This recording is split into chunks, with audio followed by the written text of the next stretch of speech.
تو اس کو خیال آیا کہ میرا ایک ہندوستان میں دوست تھا، تو اس نے یہ مجھے ایڈریس دیا تھا. اچھا اس شہزادے نے اس کو کہا تھا کہ ہم شہزادے لوگ ہیں، ہم کسی کے سامنے ہاتھ نہیں پھیلاتے، ہمارا اسٹائل ہی یہی ہے. شہزادے ہم شہزادے لوگ ہیں، ہاتھ نہیں پھیلاتے ہم کسی کے سامنے چاہے کتنی ضرورت ہو. اب اس کو پڑ گئی ضرورت، اس نے کہا یار وہ اس نے بڑے واسطے دیے تھے کہ میرے پاس ضرور آنا، بڑی خوشی ہوگی، تو چلو یار چلتے ہیں. یہ سمجھا بے تکلف دوست ہے. جب اس کے در پہ گیا، پہلے تو اس نے پہچاننے سے انکار کر دیا. اس نے بتایا میں وہ شہزادہ ہوں. ویلکم، آئیے آئیے بیٹھیے. کیا کیسے آنا ہوا؟ یار حالات نے تختہ پلٹا اور مجھے ضرورت پڑ گئی، آج میں تمہارے در پہ آ گیا. تو اس ہندوستانی نے فارسی کا ایک شعر پڑھا. اس شعر کا مفہوم یہ ہے کہ حاجت اور ضرورت بڑے بڑے شیروں کو پتہ نہیں گیدڑ بنا دیتی ہے یا لومڑی بنا دیتی ہے. بڑے بڑے شیروں کو کیا کر دیتی ہے؟ گیدڑ یا فقیر بنا دیتی ہے. کچھ ایسا اس نے شعر پڑھا جس میں توہین کا تھوڑا سا عنصر تھا کہ دیکھو تو اتنا بڑا شہزادہ تھا، لیکن ضرورت جب پڑتی ہے نا، بھوک لگتی ہے، تو بڑے بڑے شہزادے بھی کیا بن جاتے ہیں؟ فقیر. یہ بڑا نالائق تھا. اس نے یہ ایسے موقع پہ کہنے کا تھا نہیں شعر، یہ تھا تو خون میں تو شہزادہ تھا نا، بلڈ تو وہی تھا. اس نے کہا کہ شیر ہمیشہ شیر رہتا ہے، کیسی ہی حاجت ہو شیر کبھی گیدڑ اور لومڑی نہیں بن. اور شیر ایسی حاجتوں پہ 100 جوتے مارتا ہے جو حاجت اس کو فقیر بنا دے. اور کہا میں تجھ سے ایک دھیلا نہیں لوں گا، بھوکا مر جاؤں. اب وہ ہندوستانی، ارے بھائی میں نے ویسے ہی کہہ دیا تھا بھائی معاف کر دے. اس نے کہا نہیں، میں خدا کی قسم بھوکا مر جاؤں گا تجھے یہ بتانے کے لیے کہ شیر ہمیشہ شیر رہتا ہے. وہ 100 حاجتوں پہ، وہ ایک حاجت پہ 100 جوتے مارتا ہے، ٹھیک ہے نا، لیکن وہ کسی کے در کا بیکاری نہیں بنتا. تو ہمارے حضرت یہ شعر پڑھتے تھے. فارسی کا شعر ہے تو نہ ہماری سمجھ میں آتا تھا نہ آپ کی آئے گا، تو اردو میں مفہوم سمجھ میں آتا تھا کہ ہم 100 جوتے مارتے ہیں. تو حضرت فرماتے تھے کہ وہ شہزادہ فقیر تو بن گیا، مگر اسٹائل کون سا تھا؟ شہزادوں والا. تو یہ شہزادہ بننا ہر ایک کے اختیار میں. بات آ رہی ہے سمجھ میں؟ ایک شہزادہ وہ ہوتا ہے جو حکومت ملتی ہے اور بڑا پیسہ مل جاتا ہے، یہ ہر ایک کے اختیار میں نہیں ہے، کوشش ہے بنتا نہیں ہے. لیکن یہ شہزادگی جو ہے نا کہ اسٹائل کیسا ہو؟ شہزادوں والا، سر اٹھا کے جیتا ہو. یہ رکشے والے بھی کر سکتے ہیں، ٹماٹر والے بھی کر سکتے ہیں. بھائی ہم حاجتوں پہ 100 کوڑے لگاتے ہیں، کسی کے سامنے زبان ٹیڑھی ایسے رہو. دیکھو یہ ہمارے جو بڑے بڑے حکومتی اہلکار ہیں نا، ارب پتی ہیں کہ نہیں ہے، پھر بھی بہت سے ان میں بھیکاری ہے یا نہیں ہے؟ کیا عزت ہے یار ان کی. وہ ادھر سے 5 ارب کھا گیا، ادھر سے اتنے روپے کھا گیا، ادھر سے اتنے کھا گیا، ادھر اتنے کیس چل رہے ہیں، عدالت میں جا رہا ہے، کبھی بھاگ رہا ہے وہاں سے، کبھی اندر ہو رہا ہے، کبھی باہر آ رہا ہے. لوگ صبح و شام لعنت، اتنا پیسہ ہو کے بھی صبح و شام لعنتیں پڑ رہی ہیں. اسٹیل میں کھا گیا، ایک PIA کھا گیا، ایک یہ کھا گیا، ایک ریلوے کو کھا گیا. کیا عزت ہے ان لوگوں کی؟ بھیکاری ہے یہ. اس سے وہ موچی اچھا ہے جو جوتے گانٹھ رہے لوگوں کے اور کسی کے سامنے ہاتھ نہیں پھیلا. اللہ کی نظر میں یہ شہزادہ ہے. تو یاد رکھو کسی کے سامنے ہاتھ پھیلانا یہ معمولی بات نہیں ہے، یہ اپنی عزت کا جنازہ نکالنا ہے. اللہ سے دعا مانگا کرو اللہ کسی آزمائش میں نہ لے کر آئے، اللہ اتنا دے کہ ہمیں ضرورت نہ پڑے.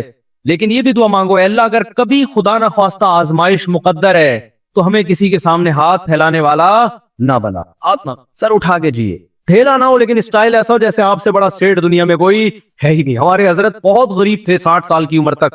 فرماتے ہیں کہ میرے پاس لاہور اپنے شیخ کی زیارت کے لیے ٹرین کا کرایہ نہیں ہوتا تھا، لیکن میں جیتا ایسے تھا لوگ قرضے مانگتے تھے مجھ سے آ کے. ہوتے تو بہت بڑے سیٹ ہیں اور حضرت بھی دیتے نہیں تھے کیونکہ جس کو دیا واپس نہیں دیا اس نے. حضرت فرماتے تھے اس زمانے میں جو کسی کو قرضہ دے دے وہ احمق، اور جو لے کے واپس کر دے وہ اس سے بڑا بے وقوف.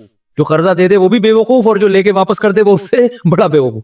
اب اس کا ایک مطلب ہے، لوگ کہتے ہیں یہ قرضہ دینا تو واجب ہے، اس کو ڈبل بے وقوف کیوں کہہ دیا؟ ڈبل بے وقوف اس لیے کیا کہ اس کو پتا تھا میں نہیں دیتا تو کیا بگاڑ لیتا، پھر بھی دے دیا.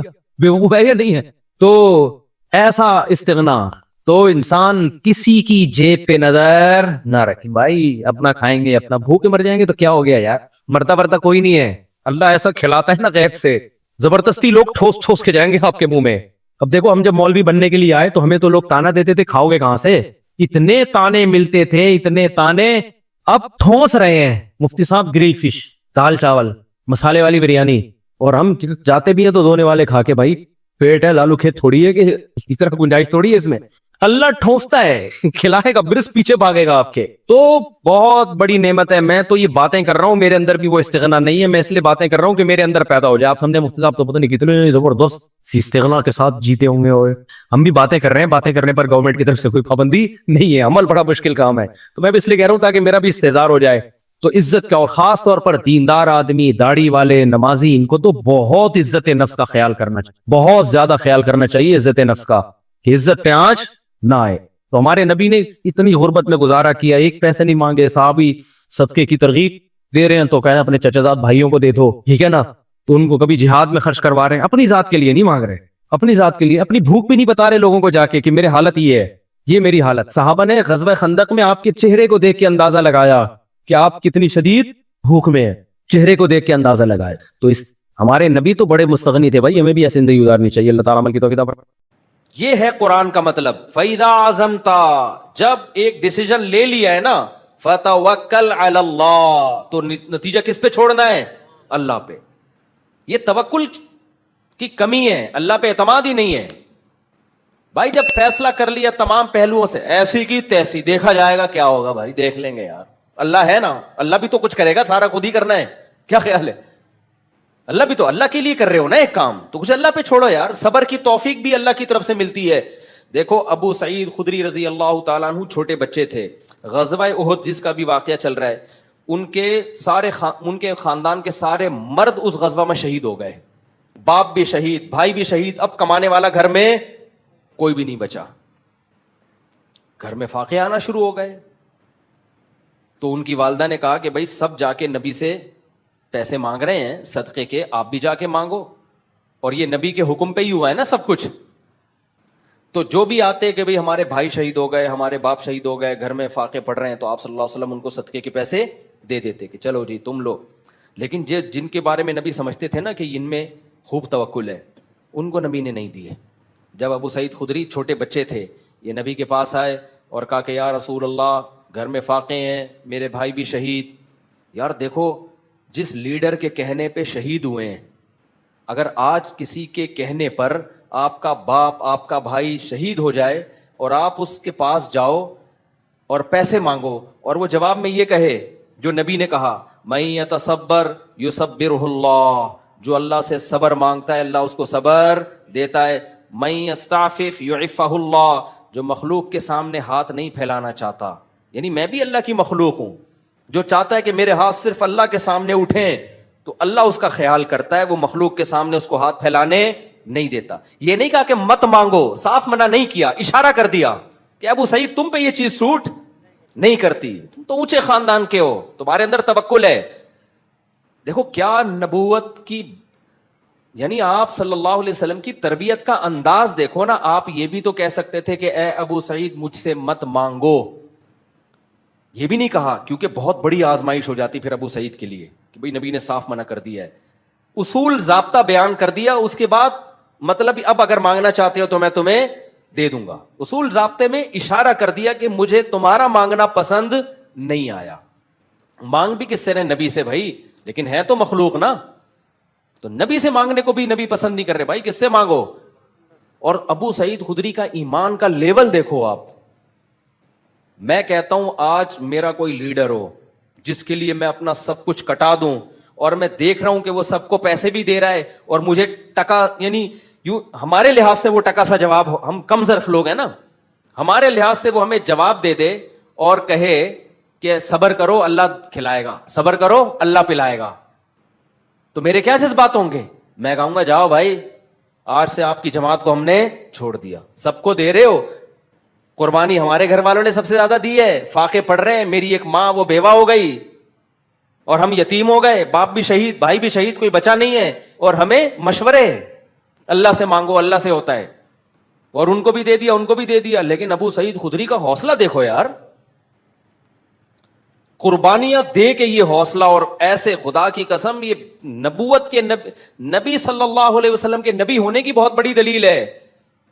یہ 100% کسی کی نبوت پہ یقین ہوتا ہے نا, تو پھر انسان اس موقع پر نصیحت پر عمل کرتا ہے کہ یہ جو کہہ رہے ہیں اپنی طرف سے نہیں بلکہ اللہ کی طرف سے. اتنی قربانیاں دینے کے بعد آپ مجھے بتاؤ, میں آپ سے قربانیاں دلواؤں اپنے کسی ویژن کا حصہ بنا کے, اور میں لوگوں کو پھر پیسے بھی بانٹ رہا ہوں, آپ میرے پاس آؤ, آپ کو میں صبر کی تلقین کروں, کیا گزرے گی آپ کے دل پہ نا, قیامت گزرے گی.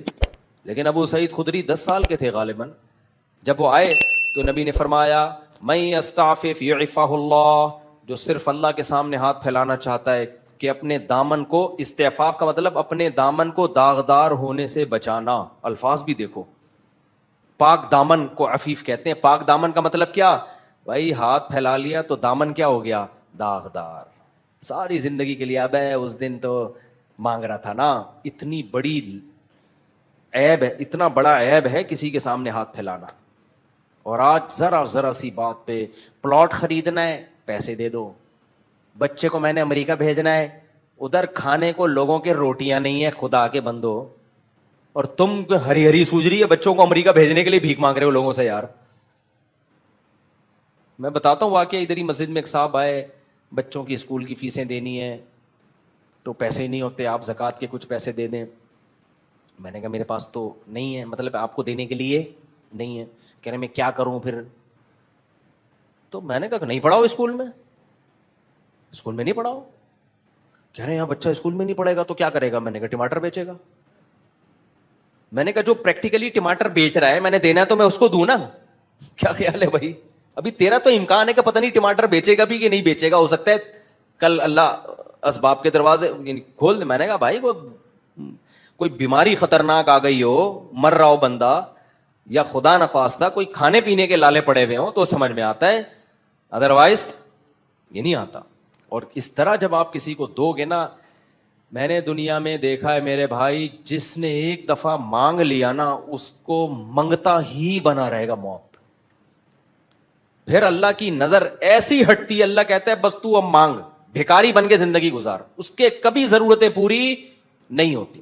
مر جائے گا کفن بھی ادھار لے کے جائے گا. اگلا کہے گا کم بخت نے جو کفن پہنے نا وسیم کے پیسوں سے ہے, یہ اس کے پیسے بھی ادھار ہیں, ایسا چلے گا وہ. ہاں دوست احباب جن میں آپس میں بے تکلفی ہو, مانگتے ہوئے ذلت محسوس نہیں ہو رہی, ان میں ادھار یہ سب چیزیں بھیک نہیں کہلاتی. یہ چیزیں بھیک بے تکلفی ہوتی ہے نا. جیسے آپ ہوٹل میں گئے, جیب میں پیسے نہیں ہے, بھائی یار تو دے دے یار, کل میں دے دوں, یہ چیزیں بھیک میں نہیں آتی ہیں. بھیک کا مطلب ہے آپ کو خود محسوس ہو رہا ہوتا ہے کہ میں کسی کے احسان کے نیچے دب رہا ہوں, احسان کے نیچے دب رہا ہوں. ہاں آپ مالدار ہیں, آپ کو پتا ہے ابھی میری سیلری نہیں آئی, اگلے مہینے آ جائے گی, تو اپنے ہی جیسے کسی مالدار سے کہہ دینا یار تھوڑا پیسے دے دوں گا. اپنے دوست جس سے بے تکلفی ہو, وہ تو چلتا ہے سوسائٹی میں نا. یہاں بھی علماء نے لکھا ہے کہ اگر کسی مالدار کو وقتی طور پہ پیسوں کی ضرورت ہے نا تو غریب سے مانگے. وہ یہ علماء نے ایک تکبر ختم کرنے کا نسخہ لکھا ہے. وہ کس سے مانگے؟ اس کو پتا ہے میں پیسے تو دے دوں گا, میری سیلری آتی ہے ہر مہینے, میرے لیے فار ایگزامپل 50,000 ہے, یہ دینا کوئی مشکل کام نہیں ہے. تو غریب سے مانگنے میں کیا ہوگا, اس غریب کی عزت آپ کی نظر میں بڑھ جائے گی. وہ غریب کا دل بھی باغ باغ ہو جائے گا, یار سیٹھ صاحب میرے سے کیا مانگ رہے ہیں. اور وہ غریب دے گا بھی خوشی خوشی. اس کو پتا ہے پیسے کہیں جانے والے ہیں ہی نہیں, اس کے لیے 50,000, اس کے پان گٹکوں کا خرچہ ہے 50,000. تو علماء نے لکھے, ہم نے مدرسوں میں دیکھتے تھے کہ ہمارے مدرسوں میں کچھ مالدار طلبہ تھے, بڑے مستغنی, ان کو کبھی ضرورت ہوتی غریب طلبہ سے مانگ رہے ہوتے تھے. تو وہ غریب خوش خوش کے نا اپنی جیب خرچی بچا بچا کے کہہ رہا اچھا یار ہم سے لو, یہ ہمارا کیا بنے گا ریلیشن. تو لیکن غریب کو چاہیے ایسا نہ ہو کوئی بھی سوٹ ٹائی میں آ کے پیسہ مانگے, آپ میرے بیان کی وجہ سے اس کو دے دو. کوئی بھروسہ نہیں ہے یہ اپنی ہو یا کسی سے ادھار لی بھی ہے اس نے, پتا ہو کہ واقعی کیا ہے یہ مالدار آدمی, اس کے لیے 40-50,000 1,00,000 کی کوئی ویلیو ہے نہیں. باپ اور بھائی سے مانگنا, باپ اور بھائی سے مانگنا, بھائی وہ باپ سے بے تکلفی اور بھائی سے اگر بے تکلفی ہے تو پھر ایک جیسے بے تکلفی والے معاملات, باپ تو باپ ہے نا, وہ تو ساری زندگی مانگتا ہی رہتا ہے انسان, اس سے مانگنے میں کوئی حرج نہیں ہے. لیکن اس کو اتھارٹی دو کہ چاہے تو پیسے دے چاہے تو تھپڑ دے, اس کی مرضی ہے. تو باپ سے مانگنے میں کوئی حرج نہیں ہے. یہ تو بے تک ماں ہے. ہمارے حضرت فرمایا کرتے تھے احسان پتہ ہے کس کا لینا ہے, باپ کا, ماں کا, اپنے کوئی پیر و مرشد ہو, مینٹور ہو آپ کا کوئی جس سے آپ ہدایت لیتے ہو, اور استاذ کا. یہ 4 افراد کے سوا کسی کے احسان کے نیچے نہیں آنا. وجہ اس کی ہے کہ ان کو اللہ نے محسن ویسے ہی بنا دیا ہے. ان کے سامنے فنٹر گیری, اچھا ہو گیا آپ نے سوال پوچھ لیا, ان کے سامنے تکبر نہیں کرنا ہے. ابا آپ کو پیسے دے رہے ہیں, لے بیٹا. ابا انسان وہی اچھا ہوتا ہے جو صرف کس کے سامنے ہاتھ پھیلائے, اللہ کے. باپ کہے گا کمبخت 25 سال کا ہو گیا, میرے ٹکڑوں پہ ہی پلا ہے تو, 1 روپے بھی تو نے اپنی جیب سے تعلیم میری, پراٹھے صبح میرے پیسوں سے کھاتا ہے, گیس بجلی کا, اور آج میں تجھے کہہ رہا ہوں یہ لے بائک خرید لے, کہہ رہا ہے ابا مفتی صاحب نے بیان میں کہا ہے کہ جو مخلوق کا محتاج ہوتا ہے نا, ساری زندگی اللہ اس کو مخلوق کے در کا محتاج بنا دیتے ہیں. تو ابا سے ایسا کہو گے نا تو پھر ابا کی طرف سے کیا آنا چاہیے؟ چپیڑ. تو باپ ہو گئی ماں, ماں سے تو ہم تو اتنا مانگتے تھے اپنی اماں سے, بھائی ہمارے ابا جب چپیڑ لگاتے تو اماں کے پاس چلے جاتے تھے. تو اماں ابا کا معاملہ اور ہے, لیکن اتنا نہ مانگو کہ وہ ان کو پتلون بیچنی پڑے اپنی بازار میں جا کے. بعض اولاد تنگ کرتی ہے نا. تو اچھا سوال پوچھ لیا آپ نے. تو جن سے جو بڑے رشتے ہوتے ہیں نا, باپ ماں, یہ تو ویسے ہی محسن ہیں. ان سے اگر آپ پان گٹکے کے پیسے نہیں لوگے تو کوئی ان پر احسان نہیں ہوگا, انہوں نے اس سے زیادہ بہت زیادہ آپ پہ خرچ کر دیا ہوتا ہے, تو وہ الگ معاملہ ہے. بڑا بھائی بھی اس میں داخل ہے. اب بڑے بھائی سے ریلیشن کس نوعیت کا ہے, یہ ہر جگہ ایسا بے تکلفی نہیں ہوتی نا. بڑے بھائی سے اگر ریلیشن اچھا ہے, بعض بڑے بھائی تو خوش ہوتے ہیں چھوٹا مانگے, وہ تو خوش ہوتے ہیں کہ یار ہمیں باپ سمجھ رہا ہے, ہمیں جو ہے نا ویلیو دے رہا ہے. تو یہ اچھا سوال پوچھ لیا آپ نے. تو بڑے اپنے وہ ایک الگ بات ہے, سمجھتے ہو کہ نہیں سمجھتے, باقی کسی کا احسان نہیں لینا. تو جلدی سے بات کو سمیٹ کے ختم کرتا ہوں میں. تو کوائف کیا کرنے؟ پورے کرنے کسی بھی چیز کے جو اللہ نے بتائے. تو پازیٹیو نیگیٹو تمام پہلوؤں پہ غور کرنے کے بعد جب آپ ایک رزلٹ پہ پہنچے تو قرآن کیا کہتا ہے؟ پھر کانفیڈنٹلی وہ کام کرنا ہے, کپ کپاتی ٹانگوں کے ساتھ نہیں کرنا. خود سے کانپ رہی ہو تو ایک الگ بات ہے, دوسری میں بعض دفعہ وہ چاہ نہیں روتے کہ کانپیں, لیکن وہ کانپیں خود بخود ٹانگ رہی ہوتی ہیں. ایسے بھی ہوتے ہیں وہ کانفیڈنٹلی کر رہے ہوتے ہیں, لیکن دولہا مجھے لگ رہا ہوتا ہے گھبرا رہا ہے, لیکن وہ کہتا ہے ایسی کی تیسی, کہہ تو رہا ہوتا ہے, باقی ایسے لوگوں بھی اللہ ہمت دے دیتے ہیں. تو اب توکل کا مطلب کیا ہے؟ جیسے ابو سعید خدری رضی اللہ تعالی عنہ کو جب نبی نے فرمایا جو صبر کرتا ہے اللہ صبر کی توفیق, جو اللہ سے چاہتا ہے کہ میں اپنے دامن کو داغدار ہونے سے بچاؤں تو اللہ اسے مخلوق کا محتاج نہیں کرتا. یہ آپ نے نصیحت کی, وہ چلے گئے. کہتے ہیں پوری زندگی ابو سعید خدری رضی اللہ عنہ نے کسی کے سامنے ہاتھ نہیں پھیلایا, اور ایسی زندگی گزاری, اللہ نے بہت دولت دی, پھر آپ کو بہت دولت سے نوازا آپ کو. یہاں تک کہ جب موت کا وقت تھا نا تو نبی صلی اللہ علیہ وسلم عیادت کے لیے گئے, زندگی جہاد میں گزری ان کی. انہوں نے کہا یا رسول اللہ میرے پاس بہت دولت ہے, اب میں دنیا سے جانے والا ہوں, میں چاہتا ہوں ساری دولت صدقہ کر دوں. کتنی دولت تھی؟ آپ نے فرمایا نا, فتح مکہ کے بعد کا واقعہ ہے, سعد ابن ابی وقاص کا واقعہ ہے یہ. فرمایا نہیں, اپنے وارثوں کے لیے بھی چھوڑ کے جاؤ. فرمایا کہ یا رسول اللہ پھر میں چاہتا ہوں 2/3 صدقہ کر دوں, 1/3 وارثوں کے لیے. فرمایا نہیں, اور زیادہ چھوڑو. پھر انہوں نے کہا ٹھیک ہے 2/3 وارثوں کے لیے, 1/3 صدقہ. پھر آپ نے فرمایا ٹھیک ہے 1/3 صدقہ, لیکن 1/3 بھی بہت زیادہ ہے, یعنی وارثوں کی. پھر آپ نے فرمایا تم اپنے وارثوں کو لوگوں کے سامنے ایسے چھوڑو غریب کہ وہ لوگوں کے سامنے ہاتھ پھیلاتے پھریں. دیکھو کیسی زبردست تعلیمات ہے شریعت کی. تو بھائی آپ پہلے اپنے کوائف پورے کریں, اولاد کو اپنے پاؤں پہ کھڑا کرنے کے, اس کو آپ ایک تعلیم اچھی دیں, اگر گنجائش ہے تعلیم اچھی دیں, اس کے لیے وراثت کا بھی انتظام کریں, چھوڑ کے جائیں. تو نبی نے فرمایا تم اپنی اولاد کو لوگوں کے سامنے ایسے چھوڑ کے جاؤ کہ ننگے پاؤں ننگے سر پھریں اور لوگوں کے سامنے بھیک مانگیں. اس سے بہتر نہیں ہے کہ ان کو تم اتنا مال دے کے جاؤ کہ استغنا کے ساتھ زندگی گزاریں. تو یہاں چونکہ جائز سبب ہے تو جائز سبب اختیار کیا جائے گا, وہاں سبب اختیار کیے بغیر اللہ پہ توکل کرنا یہ شریعت کی تعلیمات نہیں ہے. سمجھ میں نہیں آ رہی, میرا خیال ہے یار, خوبصورت تعلیمات ہیں اسلام کی. لیکن پھر آپ نے کیا فرمایا؟ فرمایا تم یہ جو سمجھ رہے ہو نا بھی میں مرنے والا ہوں اور ابھی وراثت, تو اصول تو بتا دیا کہ 1/3 بھی بہت زیادہ ہے, لیکن چلو تم چاہتے ہو 1/3 صدقہ کر دو تو ٹھیک ہے. 2/3 تبھی علماء نے لکھا ہے کہ اگر صدقہ کرنا ہو نا مرنے کے بعد تو 1/3 سے کم کرنا چاہیے, کیونکہ نبی نے 1/3 کو بھی بہت قرار دیا ہے.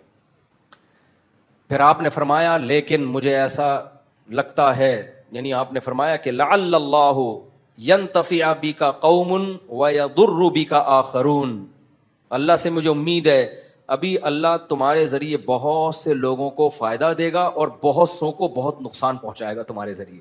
کیا مطلب؟ تم مرو گے نہیں, ابھی تمہیں اور زندگی ملے گی, شفا ملے گی, اس کے بعد تم میدان جہاد میں لڑو گے جس سے مسلمانوں کو فائدہ ہوگا اور اسلام دشمنوں کو نقصان. ابھی اللہ نے تمہیں بہت سے لوگوں کو مارنے کے لیے رکھا ہوا ہے اور بہت سے لوگوں کو بچانے کے لیے رکھا. پھر وہی ہوا وہ ٹھیک ہو گئے, حالانکہ وہ نا امید ہو گئے تھے اپنی زندگی سے. تو علماء نے اس حدیث کو بھی نبی کے معجزات میں شمار کیا ہے کہ کوئی امید نہیں تھی بچنے کی, وہ تو وصیتیں کر رہے تھے, اور نبی نے فرمایا کہ اللہ سے امید ہے ابھی تمہیں زندگی ملے گی. تو استغنا کا یہ فائدہ ہوا, سمجھ رہے ہو؟ تو اس لیے توکل کا مطلب کیا ہے بھائی, اللہ پہ اعتماد کرو گے تو اپنے آپ کو اللہ کے حوالے کر دو گے, جو ہوگا دیکھا جائے گا. ہم کوئی اکیلے تھوڑی, ملحد تھوڑی ہے کہ بندر سے انسان بنے, بس اتفاق سے ہو گیا تو سب کچھ اتفاق سے ہوتا رہے گا. اوپر ہمارا رب بیٹھا ہوا ہے, وہ ساری سچویشن کو دیکھ رہا ہے. اس نے شادی کی ہے, اس نے زنا بولو نہیں کیا, سالے اس کو جو کوٹ رہے ہیں یہ اللہ دیکھ رہا ہے, کٹتا ہوا بھی دیکھ رہا ہے, پٹتا ہوا بھی دیکھ رہا ہے, گریبان کھول کے بھاگتا ہوا بھی دیکھ رہا ہے. تو وہ رب تھوڑی بھولے گا, وہ تمہیں حوصلہ دے گا, وہ تمہیں میرے پاس بھیج دے گا, میں تمہارا حوصلہ اور زیادہ. خیر, تو وَمَن يَتَوَكَّلْ عَلَى اللَّهِ فَهُوَ حَسْبُهُ, اللہ کہتے ہیں جو مجھ پر اعتماد کرتا ہے میں کافی. یا تو اللہ مسائل حل کر دیتا ہے, یا مسائل رہتے لیکن صبر دے دے گا, حوصلہ دے دے گا آپ کو. حوصلہ بھی تو اصل چیز تو حوصلہ ہے نا, وہ برداشت کرنا آسان ہو جائے گا آپ کے لیے. تو غزوہ احد میں بھی اللہ نے کیا فرمایا کہ جب اتنے شہید ہو گئے تو منافقین کہنے لگے دیکھو ہماری مان لیتے تو یہ سب کچھ نہ ہوتا. تو قرآن کی یہ دوسری آیت جو میں نے بتائی نا, ایک آیت کہ جب کوئی کام کرو تو تمام قوائف مکمل کرو, اس کے بعد فیصلہ کرو تو توکل کس پہ کرو؟ اللہ پہ. پھر بھی نقصان ہو سکتا ہے, پھر بھی کیا ہو سکتا ہے؟ نقصان. پھر اس نقصان میں کیا کہنا ہے؟ اللہ نے فرمایا یا ایھا الذین آمنوا لا تکونوا کالذین کفروا وقالوا لاخوانہم, اے ایمان والو کافر جب جنگ لڑتا ہے نا اور جنگ میں آ کے ان کو شکست ہو جائے, قتل ہو جائیں, تو پتہ ہے کیا کہتے ہیں؟ اسی طرح جب وہ تجارت کے لیے ملکوں میں سفر کرتے ہیں تو سفر میں حادثہ ہو گیا, جہاز ڈوب گیا, پہلے حادثے بہت ہوا کرتے تھے, اب جا رہے ہیں بزنس کے لیے سمندری سفر میں, جہاز الٹ گیا, ڈوب گیا جہاز, تو وہ کیا کہتے ہیں؟ ان کے پیچھے لوگ روتے پیٹتے ہیں, ہائے اس کاروبار کے لیے نہ جاپان نہ جاتے, نہ زلزلے میں ہلاک. جاپان میں زلزلہ آئے نا, ایک عجیب چیز میں نے وہاں دیکھی ہے. اب جاپانی اکثر دبلے دبلے ہوتے ہیں. میں جب جاپان میں تھا تو بہت خطرناک زلزلہ آیا تھا نا, آپ کو بھی پتا ہوگا. خیر مجھے تو پتہ ہی نہیں چلا زلزلے کا, ہم پل پہ تھے اس وقت, پل تو ویسے ہی ہل رہا ہوتا ہے, لیکن واپس آئے تو پتہ چلا پورا یوں ہل رہا تھا. تو میں نے اپنے میزبان سے, ہمارے جو ارشاد بھائی, ان سے پوچھا, میں نے کہا یار یہ تو بڑا خطرناک ہے. وہ ہر ہفتے ایک دو جھٹکے آ جاتے ہیں. انہوں نے کہا کہ ہر ہفتے ایک دو ہل جاتے ہیں تھوڑے سے, تو ہمارے لیے نارمل ہے. تو میں نے کہا بھائی اگر اوپر والے پورشن میں چھت گر گئی, 2 پورشن تھے نا ان کے گھر کے, چھت گر گئی خدا نہ خواستہ, بندہ تو مرے گا. انہوں نے کہا یہ پہلے سے انتظام ہے, ہمارے ہاں چھت بہت ہلکی ہوتی ہے, گتے کی چھت نہیں جسے کہتے ہیں, مضبوط ہوتا ہے, اس پہ ایک اپارٹمنٹ پورا بن جاتا ہے, لیکن وہ اس چھت کا ویٹ نہیں ہوتا. میں نے کہا بھائی چھت کا ویٹ تو نہیں ہے, لیکن اوپر آپ جیسا کوئی بندہ بیٹھا ہوا ہو اس کا تو ویٹ ہوگا نا. نہیں آئی میرا خیال ہے بات. کہہ رہے ہیں یار یہ تو ہم نے کبھی سوچا ہی نہیں. میں نے کہا مجھے یہ ڈر لگ رہا ہے آپ کے گھر میں اب رات کو سوتے ہوئے, وہ اوپر جا کے سوتے تھے نا اوپر والے ارشاد بھائی, اور بھاری بھی ہیں ماشاءاللہ, جسم بھی ان کا بھاری. میں نے کہا ارشاد بھائی مجھے جاپانیوں نے یہ تو پورا انتظام کر لیا کہ چھت ہلکی بنا دی, چھت گرے گی ہمیں کچھ نہیں ہوگا, لیکن آپ اگر گر گئے تو ایک اور زلزلہ آئے گا. پھر صرف یہ نہیں کہ بندہ نہیں مرے گا. تو میں نے پھر ان سے کہا, میں نے کہا دیکھیں جاپانیوں نے نا جاپانیوں کے ویٹ کے حساب سے زلزلہ کا حساب کتاب کیا ہے, اس کو پاکستانیوں کا ویٹ معلوم نہیں ہے. تو آپ جاپان کے سائنسدانوں کو جا کے بتائیں, یا یہاں کے ماہرین زلزلیات کو جا کے بتائیں کہ بھائی اب تھوڑا سا کوئی اور ٹیکنالوجی لے کر آؤ, یا تو اوپر والے اپارٹمنٹ بنانا چھوڑ دو, کیونکہ اوپر بندہ گرے گا تو اس کی ایسی کی, بندے کو کچھ نہیں ہوگا, وہ جس پہ گرے گا نا اس کی ایسی کی تیسی ہو جائے گی. یہ بات پتہ نہیں کہاں سے آ گئی.